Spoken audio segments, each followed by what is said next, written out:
वळसंग येथे Tata solar company असून या ठिकाणी 1150 एकर जागा आहे. या 1150 एकर जागेमध्ये शेतकऱ्यांची जवळपास 120 मुलं टाटा सोलार कंपनीमध्ये कामाला आहेत. 29 वर्षाचा करार तेही लेखी स्वरूपात असताना 60 मुलांना या ठिकाणी टाटा सोलार कंपनी आज कामावरून कमी करते. नेमकं कारण काय आपण त्यांच्याशीच जाणून घेऊया. चला दादा, काय नेमकं कारण आहे आणि कशामुळे चालू आहे सगळं? नमस्कार सर, माझं नाव श्रीनाथ जीवन वाघमारे. मी या टाटा सोलर मध्ये गार्ड म्हणून काम करतो. आज सकाळी आमची पहिली शिफ्ट होती. पहिली शिफ्ट 7 ते 2 असते. 7च्या दरम्यान नंतर ते टाटा सोलर असो किंवा कोणी व्यतिरिक्त, आम्हाला माहिती नाही त्या अधिकाऱ्यांचं नाव, त्याने आले आमच्या इथं स्पॉटवर. त्यानंतर असं की बाबा 30 जण कामाला यायचं आणि बाकीचे घरी बसायचं. त्यानंतर बोलल्यानंतर आम्ही म्हणलं का बसायचं, काय कारण, काय विषय काय. तर त्यांनी सांगितलं की नाही, आम्हाला वरनं ऑर्डर आलाय. ऑर्डर आले तर यादी सांगा किंवा जे टाटा सोलरचे आहेत त्यांची संपर्क करून द्या. ते कोणी संपर्क करून दिले नाही. शेवटी आम्ही म्हणजे जे ऑफिस आहे आमचं टाटा सोलरचं आचेगाव रोडला, तिथं जाऊन आम्ही संपर्क केलो. तिथले अधिकारी कोणी बोलले नाही. मग इथं आलो आम्ही. इथं आल्यानंतर इथलेही म्हणजे आमच्या बाजूने कोणी म्हणजे आमचा विषय मांडून घेतला नाही. मग नंतर आमचे या वसंतचे प्रहार संघटनेचे अध्यक्ष मोहसिनभाई तांबोळे यांच्या नेतृत्वाखाली, प्रहार संघटनेच्या नेतृत्वाखाली ज्यावेळेस त्यांनी अर्ज दिले, मग त्यांनी आल्यानंतर त्यांच्या नेतृत्वाखाली यांनी त्यावेळेस आमच्याशी बातचीत केली व आमचं जे आहे ते म्हणजे ऐकून घेण्याची तयारी ठेवली. मग आम्ही फक्त आता त्यांच्या या प्रहार संघटनेकडून आम्ही अर्ज दिलोय. मग जे असतील ते तो सोमवारी निर्णय देतो म्हणजे. फक्त आमचं एवढंच विषय आहे की जे आमचे गार्ड आहेत 121, ते 121 पूर्ण गार्ड ते ठेवायचं आहे. कारण की आमचं जे संसार आहे, आमचं जे म्हणजे शिक्षण आहे, मुलांचं शिक्षण आहे किंवा जे आमचं रुटीन आहे ते सर्व या पगारावर होत असतंय. मग या पगार जे आमचं पोट पाणी भागतंय तेच तुम्ही जर बंद केलात. आणि याच्या व्यतिरिक्त मुद्द्याचं कारण असं आहे की आमची जी शेती आहे ते शेती पूर्ण आम्ही टाटा सोलरला दिलोय. की त्या टाटा सोलरचा 29 वर्षाचा करार आहे. त्या करारामध्ये असं त्याने बॉन्ड वकिलाकडनं सही शिक्का करून लेखी स्वरूपामध्ये त्याने करून घेतलेलं की 29 वर्ष कंपनी बंद पडलं तरी आम्हाला पेमेंट देऊ शकतात त्याने. या म्हणजे असे सर्व लेखी आहे त्यांच्याकडे. लेखी असताना सुद्धा त्यांची दंडलशाही व आम्ही आल्यानंतर आमचं काय पेमेंट तर वेळेवर होतच नाही. बरं झाली तर पण 7 तारखेची पेमेंट 20 तारखेला पेमेंट होते. अशा काही मी कारण सांगून ऑफिसला गेलो तर डिपार्टमेंटला फोन लावणं, डिपार्टमेंटच्या म्हणजे सांगून त्यांना आम्हाला हाकलून देणं, हे एकच काम. दबाव आणून तुमच्यावर त्या ठिकाणी अन्याय अत्याचार चालू असं म्हणत? हो, 100%. आणि कमी करायचं कारण काय? 60 मुलांना मग ते आम्हालाच कळलं नाही. आम्हाला कळलं नाही म्हणून आम्ही इथं आलतो. तर आम्हाला कोणत्याही त्यांचं प्रत्युत्तर आलं नाही. त्याच्यामुळे आम्ही मोहसिनभाई तांबोळे किंवा ते प्रहार संघटनेचे जे असतील पदाधिकारी आल्यानंतर त्याने बाहेर आम्हाला बोलण्यासाठी म्हणजे आत बोलवून घेतले. पासून या सोलार मध्ये कामाला आहे. विदाउट न इंटिमेशन देता आपलं नाव त्या यादीमध्ये चाललं नाही. त्यासाठी आम्हाला सगळ्यांनाच आम्हाला त्रास झालाय. आता 4-4 वर्ष झाला मग कामाला आहे. आता एकदमच काढलं तर कसं करायचं? आमच्या काय अडचणी आहे. आमचे प्रहार संघटनेचे अध्यक्ष मोहसिन तांबळे यांना कल्पना दिलं. आम्हाला सर्व सेक्युरिटीचं पण साथ आहे आम्हाला. त्यासाठी आम्ही निवेदन येत. तुमची पण जागा आहे का या ठिकाणी? हा, सगळ्याच. काय म्हणून तुम्हाला घेतली होती कामाला? सिक्युरिटी गार्ड म्हणून घेतलं होतं 29 वर्ष करारावरनं. लिखित स्वरूपात? हा, लेखी स्वरूपात. आता म्हणणं काय आहे? आता काय, आता त्यांना माहित, आता काढलं आता आपल्याला. आता 120 लोक तुम्ही संपावर आहेत का सध्या? हा, संपावर आहेत. आता आजपासूनच संपावरच आहे. आजच. किती लोक आहेत टोटल कामावर? 121. सगळ्यांना कमी केले? नाही, ते 60 लोकांना असंच घ्यायचं. 60 लोकांना नाही, मग सगळ्या जणांनाच कामाला ठेवलं पाहिजे त्यांनी.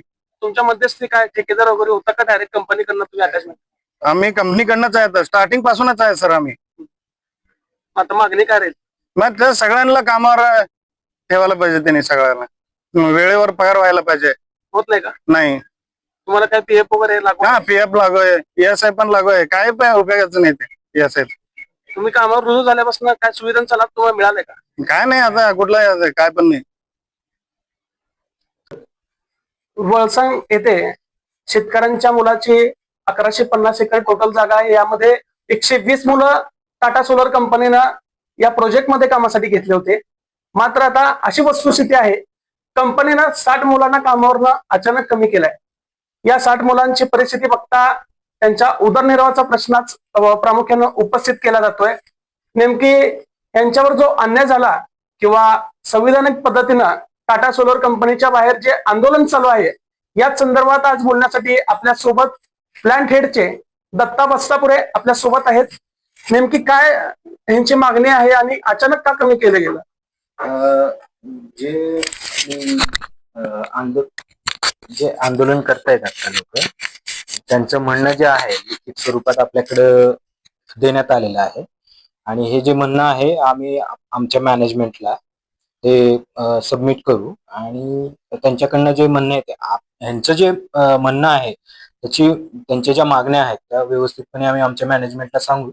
आणि त्यांच्याकडनं ज्याप्रमाणे रिप्लाय येईल ते आम्ही यांना पुढे फॉरवर्ड करू. 29 वर्षाचा लेखी स्वरूपात करार केला असं त्यांचं म्हणणं आहे. जर आम्हाला कामावरून कमी केला तर इथं प्रोजेक्टच नको अशी त्यांची भूमिका आहे. आणि 60 मुलांना जर कमी केला तर आम्ही सर्वजण संपावरच जाऊ असा थेट इशारा त्यांनी दिला. हा, ह्याचं जे काय आहे ते वस्तुस्थिती आपण मॅनेजमेंट समोर ऑलरेडी ठेवणारच आहे. आणि त्यांच्या म्हणण्याप्रमाणेच आपल्याला करावं लागेल. आम्हाला पण ज्या प्रोसेस जी बंधनं घालून दिलेली आहेत त्याप्रमाणेच आम्हाला पण पुढे जाऊन त्याच्याप्रमाणेच वाटचाल करावी लागेल. युनिट मधले आपले जे कर्मचारी आहेत त्यांची मागणी अशी आहे की वेळेवर पगारही होत नाहीत, मला सुविधांचा लाभ होत नाही अशी मागणी आहे. काय अशा परिस्थिती आहे? ते मला बघायला लागेल. आजच्या डेटमध्ये माझ्याकडे अशी कुठली कंप्लेंट नाहीये. वेळेवर पगारही होत नाही. हा, अशी कुठली कंप्लेंट आतापर्यंत माझ्याकडे नाहीये. असेल त्याचं तर आपण बघूया. प्रहार संघटनेचे जे वळसंगचे नेते आहेत मोहसेन तांबोळी यांनी थेट आपल्याला इशारा दिला की जर या कर्मचाऱ्यांना आपण कामावर घेतलं नाही सोमवारपर्यंत आपल्याला अल्टिमेटम त्यांनी दिलेलं आहे. प्रहार स्टेलनं आपल्याला उत्तर देऊ काय सांगू? नाही, आता त्यांचं म्हणणं तर त्यांनी लिखित स्वरूपात आपल्याकडे ऑलरेडी सादर केलेलंच आहे. आणि त्यांच्याशी बोलणं पण झालेलं आहे आपलं. आणि पुढे काय आहे ते मॅनेजमेंट कॉल आहे शेवटी. ते आपल्या लेवलला कॉल घेण्याचा हे विषय नाही आहे. साहेब यातून काय मार्ग वगैरे निघू शकतो का किंवा या 60 लोकांना परत तुम्ही कामावर रुजू करू शकता का? तसा काय आदेश आपल्याला वरून प्राप्त होऊ शकतो? आता ते डिसाईड मॅनेजमेंटच करणार आहे शेवटी. आपलं मी जसं तुम्हाला आता सांगितलं की हे आपल्या लेवलचं आपल्याकडे म्हणजे आता आपण कुठली डिसिजन नाही घेऊ शकत. लोकल स्तरावर तो निर्णय घेऊ शकतो नाही, लोकल स्तरावर आपण कुठलाही निर्णय घेऊ शकत नाही. शेवटी मॅनेजमेंट कॉल आहे. जर याची आंदोलनाची व्यापकता जर आणखीन वाढली किंवा याला वेगळ्या स्वरूपात वळण आला तर नाही, त्या वेगळ्या स्वरूपाचं वळणावर हे आंदोलन जाऊ नये हे आम्ही ह्याच्या बाबतीत नक्कीच पाहिजे. सकारात्मक आहे. काय सांगू इच्छिता आपण आंदोलन करताना? आंदोलन करताना त्यांना जसं आम्ही मगाशी जाऊन त्यांच्याशी बोललो की बाबा तुम्ही जेवढं शांततेत राहून जेवढं तुमचे म्हणणे मांडाल तेवढं आम्हाला ते आम्ही म्हणजे समजून पण घेऊ शकू आणि पुढे मांडू शकू. टाटा सोलार कंपनीनं जवळपास 60 मुलांना कमी केला ना, या ठिकाणी संविधानिक पद्धतीनं आंदोलन चालू आहे. डॉक्टर बाबासाहेब आंबेडकरांचा विजय असो, लोकशाहीर अण्णाभाऊ साठेंचा विजय असो, छत्रपती शिवाजी महाराज की जय अशा या ठिकाणी घोषणा दिल्या जात आहेत. प्रहारचे नेतृत्व जे करणारे आपले वळसंगचे नेते आहेत मोहसेन तांबोळी हे आपल्या सोबत आहेत सध्या. नेमकी यांची मागणी काय आणि काय कशा प्रकारे आंदोलन चालू आहे? आज सकाळी मला 10-10:30 वाजता या सर्व सिक्युरिटी गार्ड मधून फोन आला की बाबा असं असं अचानकच आम्हाला काही कल्पना न देता 5-7 मुलांना काढून टाकले. म्हणजे 55 लोकांचे यांनी 55 लोकांना ठेवले. त्यांच्या हिशोबाने त्यांचे ऐकणारे, मला तरी असं वाटतं की त्यांच्या ऐकणारे आणि त्यांच्या अंडरमध्ये काम करणारे असल्या लोकांना ह्यांनी ठेवले आहेत. मला सांगा की ह्या लोकांचा उदरनिर्वाहाचं या सिक्युरिटी गार्ड यांची पगार 15,000 आहे. त्याच्यावरती त्यांचे बचत गट, हप्ते, मुलांचं शिक्षण हे सर्व चालू त्याच पगारवरती होत असते. अचानकच तुम्हाला न सांगता काही सूचना न देता, आणि कायदा काय म्हणते की एखादी सूचना, एखादा नोटीस देऊन नोटीस न देता डायरेक्ट म्हणजे मनमानी झाली इथं. इथं हिटलरशाही चालू आहे यांची. या टाटा कंपनीवाल्याने मला आता या 60 लोकांना जर अचानकच तुम्ही काढलं मग यांचा उदरनिर्वाह कशावर भागणार यांचं? लोन घेतलेत, हप्ते घेतलेत, बीसी, बचत गट, लहान लहान मुलांचं. आता यांच्या यांना 2-2, 3-3, 4-4 मुली आहेत. मग त्यांचा उदरनिर्वाह यांच्यावरच पगारवरती होत असते. आणि राहिला विषय पगार पण आता पहिला जे कंपनी होती 7 तारखेला यांना पगार देत होती. आता जे नवीन वर्ष 2 वर्ष झालं नवीन चेंज व्हायला लागले त्याच्यामध्ये 7 तारखेची पगार 20 तारखेला, आणि त्या पगारामधून पण 3,000, 2,200, 2,500 कमी व्हायला लागले. म्हणजे ते, आणि ज्या विचारण्यासाठी ह्यांनी गेल्यावर आम्हाला माहित नाही, मॅनेजमेंटला विचारा, मॅनेजमेंटला. मग तुम्ही कशासाठी बसला तिथं? मग तुम्ही इथं मॅनेजमेंट नाही का? पोलीस प्रशासन बळाचा वापर करून या ठिकाणी अत्याचार होते असं आपल्याला म्हणायचं आहे. हो, 100%. आता आज तरी मला नाही दिसलं. याच्या अगोदरही आमचे सर्व सिक्युरिटी वाले मला बोलले की काहीतरी विचारायला गेले की लगेच पोलिसांना फोन करायचं, चल म्हणून हाकलून लावायचं, हे केले.